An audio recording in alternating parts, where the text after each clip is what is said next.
Welcome back, everybody, to me talking about actually good books for once. Yep, we're on a break from Wheel of Time. We'll be back with Wheel of Time stuff on Monday. Until then, I'll just take the time to read books that I want to read or want to reread. So yeah, if you're here, new here, thanks for coming by. I'm Raf. I talk about books and other stuff. And this one is about A Canticle for Leibowitz by Walter M. Miller, a classic of science fiction. And I'm going to talk about why it is such and why I think y'all should go and read it. And yeah, I want to thank another one of my patrons on Patreon by giving them a hearty cheers. And today, this one goes out to Niffelrog. Yeah, Niff, thanks for being a patron. This one's for you. Cheers. Ha, cheers.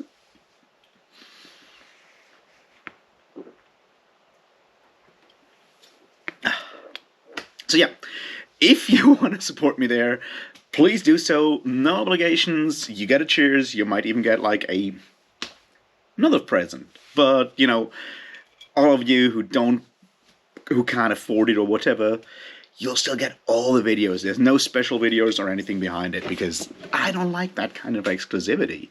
Anyway, let's get started with A Canticle for Leibowitz, a classic from 1959. It's old, and we'll follow the usual structure. That is, I'll give you a bit of a synopsis and whatnot, and then you can go and read the book. It's a short one, it's 320 pages, and then you can follow us for the full spoiler discussion. Don't worry, there's not that many spoilers here, but still, I always feel like, you know, maybe you don't want to get spoiled, even with like a 70-year-old book. Well, a 60-year-old book. So, in case, let's start, right? Alright, A Canticle for Leibowitz is another one of those, what you might call fix-up story novels, just like Pavan that we talked about last week. It has 3 parts that were originally published as short stories, and then, you know, fixed together into a larger novel. It is a post-apocalyptic novel. It spans around 1800 years, I guess? Yeah, something like that. 1800 years of time, or maybe a bit less. I'm kind of confused there. It might be 1200. It spans a lot of time, is what I'm trying to say here. Yeah, 1200 years. So and it takes place in the far future after a nuclear holocaust has killed almost everyone on this planet, and looks at what happens when we try as humanity to scrabble back out of the ruins, build up civilization again, and how that may happen. It focuses on the role of the church, in particular one order, the order of Saint Leibowitz, that is dedicated to collecting and preserving knowledge. And that's basically what happens. We have 3 episodes, one in 2600, yeah, in the year 2600, one 600 years later, and one another 600 years later. So that's sort of what we deal with in this novel. And it always deals with like different eras of the Order of St. Leibowitz, and different eras of human civilization, so to speak. Alright, so there we are. And it has these like more like bigger themes in it. It has very, cool prose, excellent characters, and a lot of like deeper meanings, and it touches you emotionally. At least it touched me emotionally. And this is a reread. I read it like a couple of years ago and I was surprised then, and I was surprised again how good it is. So it's a classic. Go read it. It's absolutely worth reading. You will not regret this, I promise you. And once you've done that, or if you just want to hear me ramble, well, that's what we're going to do now.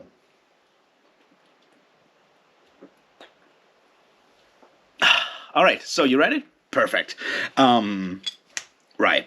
Or you don't care. Anyway, let's look at what these stories do. First of all, just like what we spoke about last week with Pavan, it's the kind of thing that you see in like the earlier times of science fiction, where a lot of the publication happens in magazines, and then later on you take some of those short stories and try to build them into a larger novel. It's something that a lot of these like early like 60s 50s 60s kind of fantasy sci-fi books mostly are made like, and this one is just another one of those. It has these three stories, with Latin titles: Fiat Lux, Fiat, no, it's the other way around, Fiat Homo, Fiat Lux, and Fiat Voluntas Tua. Now, what do those mean? They mean, let there be man, let there be light, and thy will be done. Sort of, right? That's sort of how you can translate those. Like, from this already you can see like the use of Latin, and the ideas of the Catholic Church are very big in these stories. Now I want to look at a bunch of themes here. One of them is the use of irony. Then I want to use and what it can tell us. Then we obviously need to talk about a history. We need to talk about spiritual and mythic elements, and possibly a few more things. So let's start with irony. Especially in the first chapter, in the first story, Fiat Homo, we have heavy irony, and it's glorious. It's it's a story that feels a lot. If you can see this inspiring games like Fallout. It deals a lot with like humanity being struck by absolute nuclear disaster, and Fallout having lost a lot of knowledge and trying to make sense of its world through the lens of mythology or religion. In this case, since we're talking about a monk, this being Father Francis Gerard of Utah, through the lens of the Catholic Church, or what he remembers the Catholic Church to be. I mean, it takes place in the year 2600, and it's a bit mangled, all of it. And Father Francis Gerard is a rather simple person.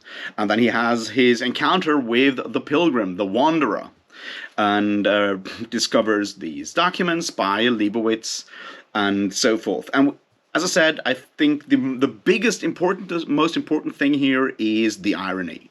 The whole story has this like sense of levity almost. But it's a bittersweet sense of humor and irony and levity. But the way it is written is very much like a comedy.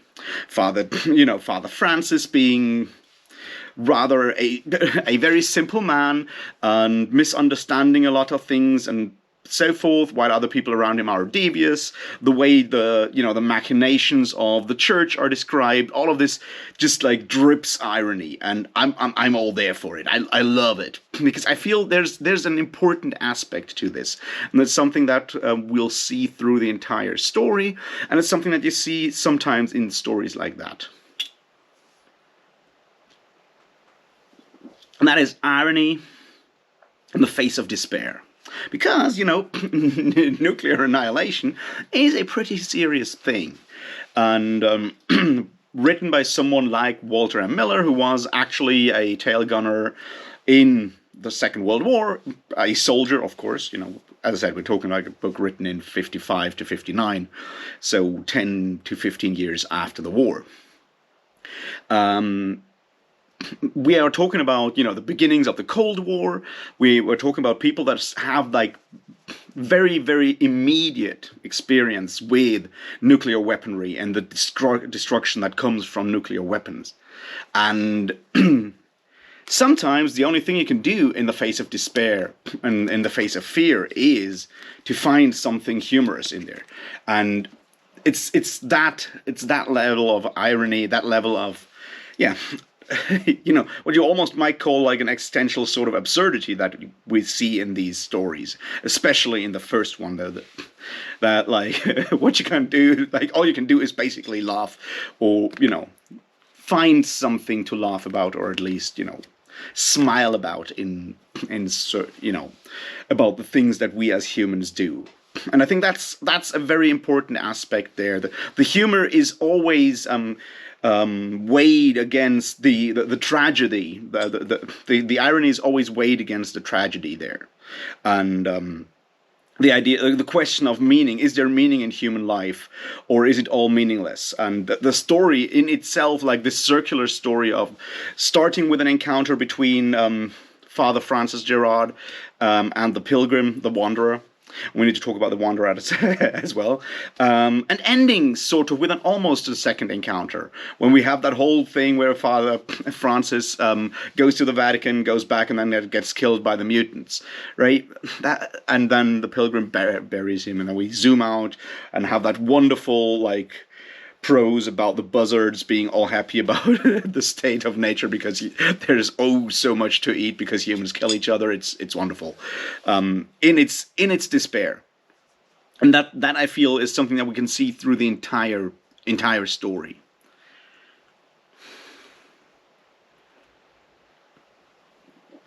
Now the second one still has that level of irony when it comes to a new subject, and that new subject obviously is the question of knowledge and the purpose of knowledge, and the question where those two, interact, and how the responsibilities of scientists. It's something that we'll see later on as well, but it's like mostly in that second one, when it's that struggle between church and state, and also between science and state, because the Order of Leibowitz, while being part of the church, is also very much about preserving knowledge and the responsibility that comes with knowledge, because with knowledge comes power, right? And we have that whole argument, like, what will happen if people that don't, that only seek knowledge for the sake of knowledge, not for the sake of knowledge, but knowledge to advance and to try new things? What happens if those people don't think about the consequences of their actions? What will then happen? And that's sort of the big question there, because science can be co-opted by the state, by other powers that then take these, like, scientific discoveries and press them into service for destruction. Which, of course, is a theme that we've seen before. It's the overarching theme of, like, what happened before, because that's something we could come back to in circularity at the end of it all. So that's what we see in part 2, mostly. We have another encounter with the pilgrim, now a hermit, Benjamin. So we learn that he is a Jew. And we need to talk about that question of the wandering Jew, I guess, at some point. We have the poet, and it might just be me, but I would claim that the poet in this book has maybe also been something of an influence on, or an inspiration for, Dan Simmons when he created the character of Martin Silenus in Hyperion. Just might be. We have that, those, like, scenes where it's all about the responsibilities of science and yes, politics and the background. That's what we see there in that era that is, 1,200 years from now, basically, like 3,200s. It is very much about, like, the Renaissance. Once, science becomes the once again, like, something of secular powers. We have secular scientists that try to free it, or take it out of the domain of the church, out of the religious domain, of the spiritual domain, and thus free it from those constraints, what you might call constraints on the one hand, but also maybe that responsibility that comes with, like, the consequences of scientific discoveries. That's the second part. And the third part, the irony is almost completely gone in the third part. I mean, yes, there's still sometimes a certain levity to the prose, but the third part, when humanity in the year 3,700, 3,800 is destroying itself once again by a nuclear holocaust. It's very much a dark tale there. And while there is circularity, we'll talk about that in a second, this one is very much about, the end, basically. And mostly the dispute between, and this is, like, the harsh part, right? We have that whole discussion of euthanasia and whose right it is to do that and whose right it may not be. it kind of hits hard in the way that a lot of like fiction from the 60s, 70s, like Cold War fiction, talks about the effects of nuclear war, nuclear fallout, and how we deal with it. I don't know if you've read like When the Wind Blows, watch that movie, or read this. There's a lot of stories about that kind of thing, and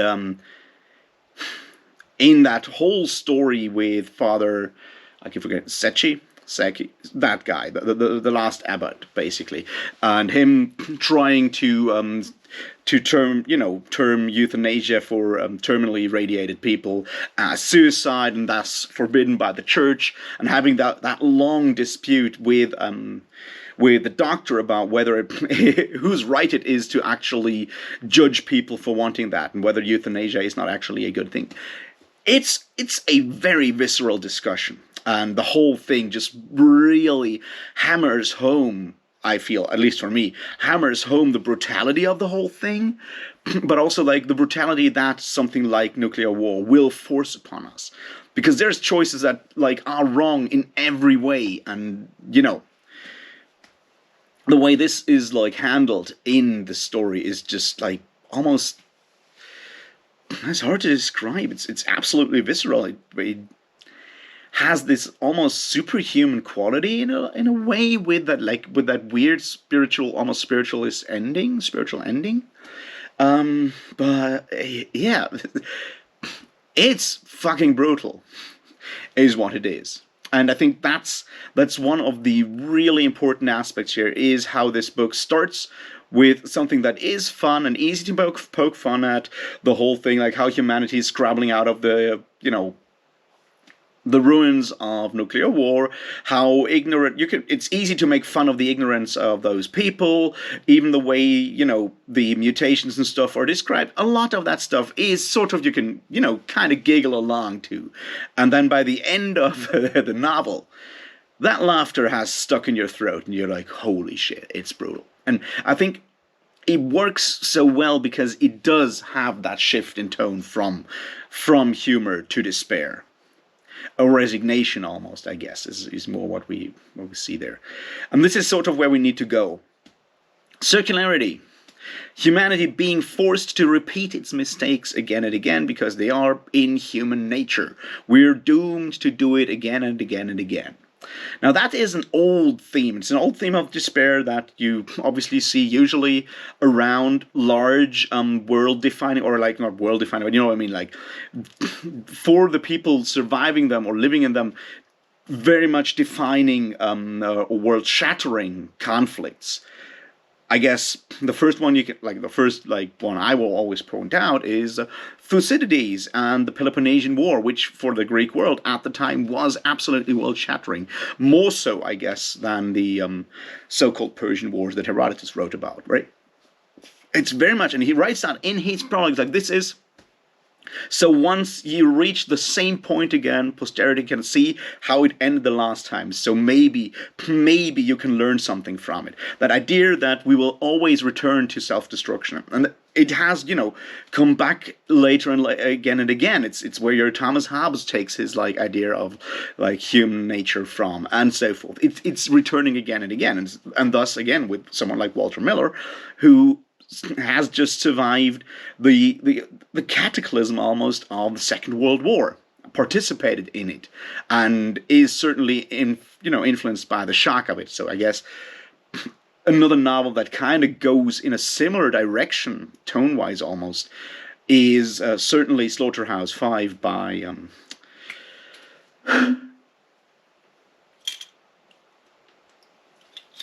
like Kurt Vonnegut, of course, which is another masterpiece that everyone should read. And I kind of dread to reread it because, holy shit, it's another one that really, really hits you in the guts. But they share that, I guess, that weird, attempt to come to terms with something that the author has just survived. So yeah, that theme of circular history and the fact that we're doomed to, repeat the same mistakes and go back into, destruction, scrabble out of it, build it all up again just to knock it down again, is something that Miller, takes on, but it goes beyond that, because one thing that I feel is especially like the result of, I guess, the first nuclear weapons in World War II, is the recognition that we've reached the point where, and then Cold War, of course, is the realization that we've reached the point where we can actually destroy all of humanity if we do it again, right? Yes, the Peloponnesian War was a huge disaster for, classical Greece. But outside of it, the consequences weren't that bad. But, like, we got off lightly, and not lightly, I guess, but you know what I mean. And later, like, big falls, the fall of the Roman Empire, it had a huge impact on large parts of Europe, but it still kind of left further ends like out of it. But then with those two world wars, we already came very, very close, because we used the first nuclear atom bombs, right? We came close, the realization that the next one might almost kill us, and that while it may be cyclical, there might be a point where we actually, break everything to the point where another repair on this planet is no longer possible. And then we'll, maybe do the same thing on a different planet, possibly, which is sort of where we are left to our own guesses with this novel. But it's that part that I think adds to the idea of cyclical history, of history repeating itself, that while it may be cyclical, it's more like a spiral than an actual circle, because the destruction always becomes more powerful every time we return. Now, is that how history works? I will not comment on it here because I'm not an expert. But yeah, it's certainly one view of history, and one that you can see especially after, just surviving a war and being already in the beginnings of Cold War, arms race and everything. You can see where that feeling comes from.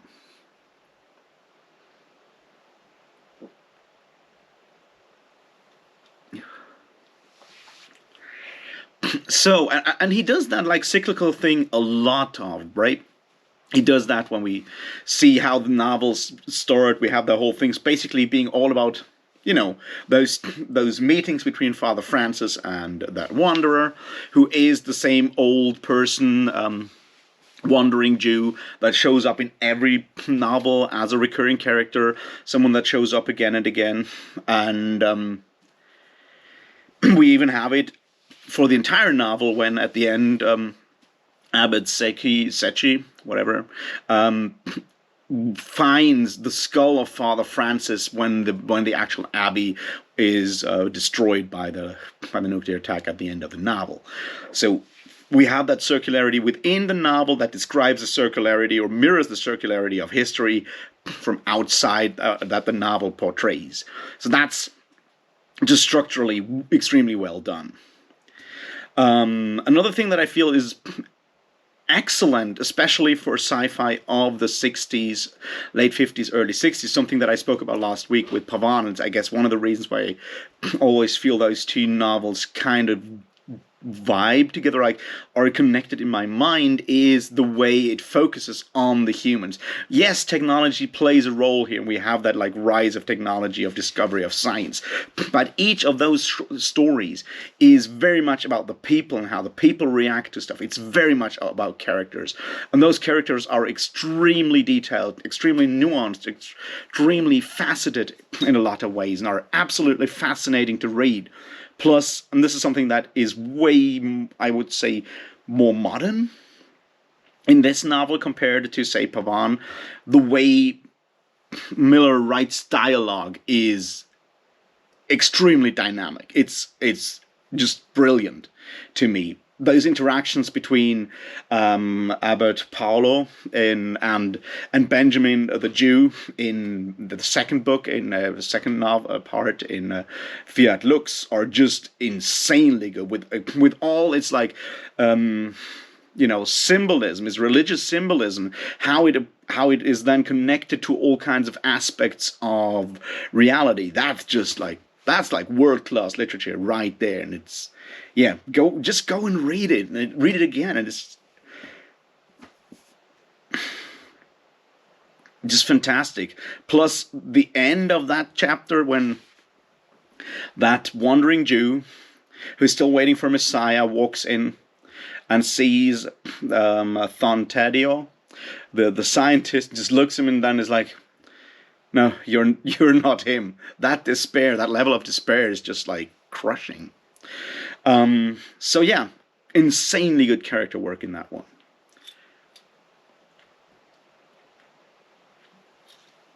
Now let's look at the church and possible spiritual elements.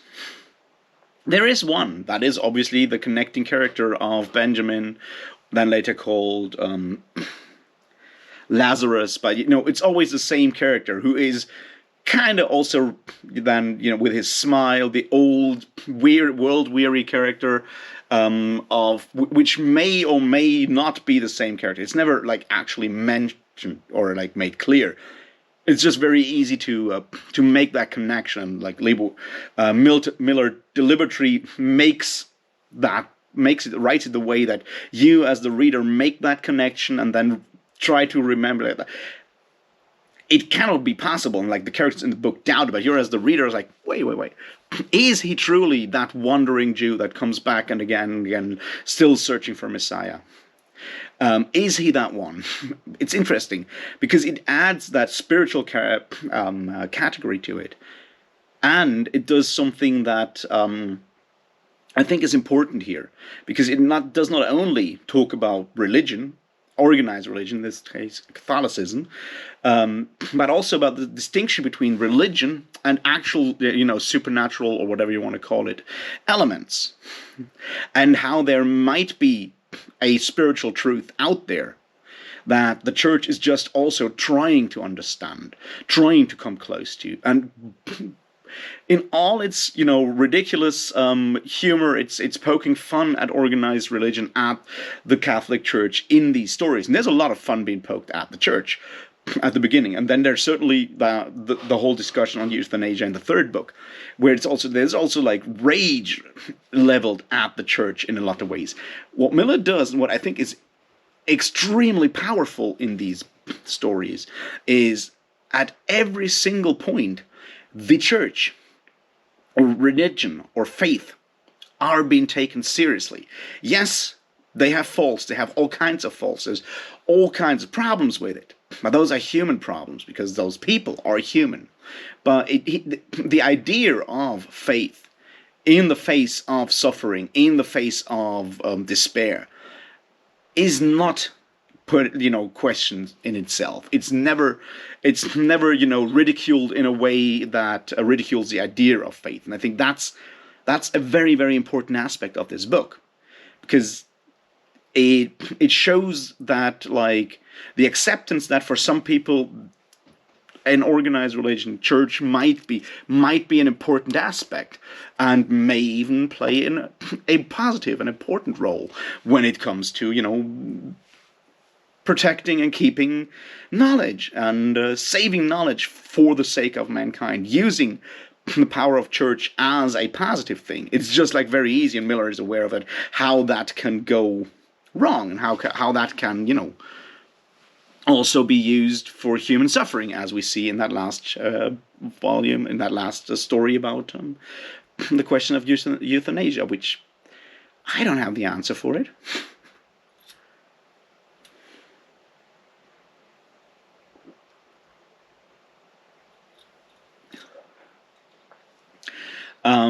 So yeah, that's another aspect that I think is important there, and the way Miller used a lot of church Latin liturgy and pseudo-liturgy to actually bring across that level of stateliness, that level of that impact of being in the rituals of the church and using those to keep memory alive, keep structure alive, and so forth. The way he does that is, I think, meaningful in a way that not very many authors that write science fiction or fantasy about religion manage to actually do.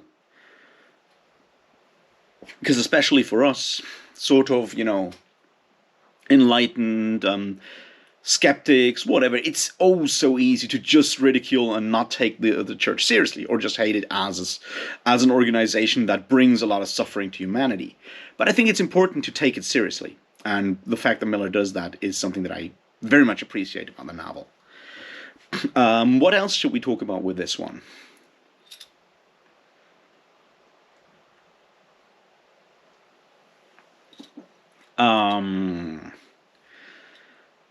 I think really just the impact of the joy of the prose when you start reading this book, and it's easy to laugh. I laugh a lot through that first part, and it's easy, then it gets like very interesting when you have that whole idea of like the conflict between church and state, and the conflict between, scientists, secular scientists, and state. That's still like that's a gripping story, and then how it turns into horror and despair and resignation at the end. That's just like overall the overall arch of these three stories that are individually great stories. The way they are constructed into a larger novel is extremely well done. And I think that's something that is interesting when you compare it to Pavan from last week, right? Is Pavan building this like almost circular thing with these stories that interlink, and thus have a very specific structure that then builds something that is larger than the sum of its parts.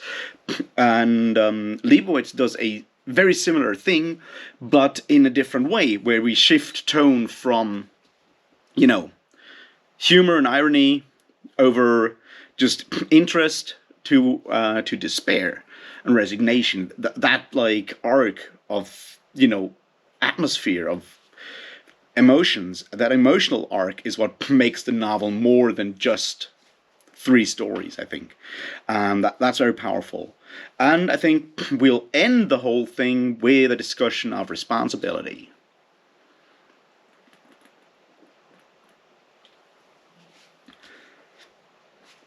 Because I think that's where it's actually, it's called to action, so to speak. It's called to the reader is laid. Because in every single one of these three sub-stories, it's always about the fact that it's easy for scientists to be manipulated by worldly powers. Because if people have something, they will use it. So there is a responsibility for those who make discoveries to be clear of what they do with those discoveries, whom they give those. And that's, I guess, sort of the, the heart, once again, the callback to Walter Miller's time, and the question of like who is responsible for the dropping of those two bombs in Hiroshima and Nagasaki. Is it the scientists who just discovered how nuclear fission works, or is it, the people who actually decide to do that afterwards? That's I think the important question there, and the fact that we should be aware of it, which is, mostly addressed in the second book, in the second, part, when we have the secular scientist and having his discussion with Don Paolo about whose responsibility it is, and whether the church keeping that knowledge to itself, so to speak, and not just dropping it on humanity to do with whatever they want. That's, I think, where it's the clearest, but it goes through all three of those novels, and is somehow the thing that has remained with me afterwards. Is like, yeah, we as a species are fucked, and we oftentimes don't think about the consequences of our actions and push responsibility to someone else and make it very easy, and it's very easy to do that. And it's our responsibility. We need to be aware of the responsibilities that we incur with our actions. And that, I think, makes it a very strong book. So yeah, that's basically it. Go read the book. Let me know what you think of the book, because I think it's a masterpiece, and I think we all should maybe read more of that kind of stuff. Yeah, let me know what you think, how you like the book, what you read out of it, how it impacted you. I would love to hear all of that, and I'll talk to you tomorrow about another book, and we'll see which one that will be. So yeah, cheers.